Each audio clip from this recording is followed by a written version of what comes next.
অসমৰ এটা সময়ৰ আমাৰ AJP যেতিয়া AJP চৰকাৰ আছিলে তেতিয়া আমাৰ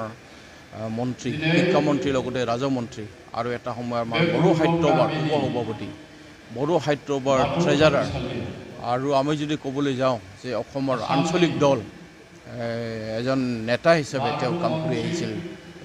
থানেশ্বৰ বড়ো ছাৰৰ আজি আদ্য শ্ৰাদ্ধ এই আদ্য শ্ৰাদ্ধ আজি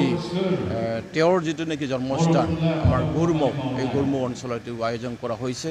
আৰু ইয়াতে আমাৰ বাথৌ ধৰ্ম ৰীতি নীতি হিচাপে যিটো নেকি কাৰ্যসূচী কৰা হৈছে প্ৰথমতে এতিয়া আৰজ যিটো নেকি প্ৰাৰ্থনা এই প্ৰাৰ্থনা কৰা হৈছে আৰু ইয়াৰ পিছত কিছুমান কাৰ্যকলাপ লোৱা হৈছে আৰু ইয়াৰ আমাৰ যিটো নেকি কাৰ্যকলাপ তেওঁৰ যিটো নেকি আদ্য শ্ৰাদ্ধ এই আদ্য শ্ৰাদ্ধখিনি যথেষ্ট ভাল কৰিবৰ কাৰণে সকলোৱে চেষ্টা কৰিছে ৰাইজে চবেই ওলাই আহিছে প্ৰাৰ্থনা কৰিবৰ কাৰণে বড়ো সমাজৰ যিমানখিনি ৰাজনীতিক অৰাজনীতিকসকল ইয়াতে আহিব অকল বড়োসকল মাত্ৰ নহয় বড়োসকলৰ বাদেও যিমানখিনি অসমৰ তেওঁক যিসকলে ভাল পাইছিল যিসকলে তেওঁক শ্ৰদ্ধা কৰিছিল তেওঁৰ যিবিলাক অৱদান এই অৱদান আজি ইয়াত স্মৰণ কৰা হ'ব আৰু তেখেতৰ যিটো নেকি তেওঁৰ যে মৃত্যুবৰণ কৰিছে আমি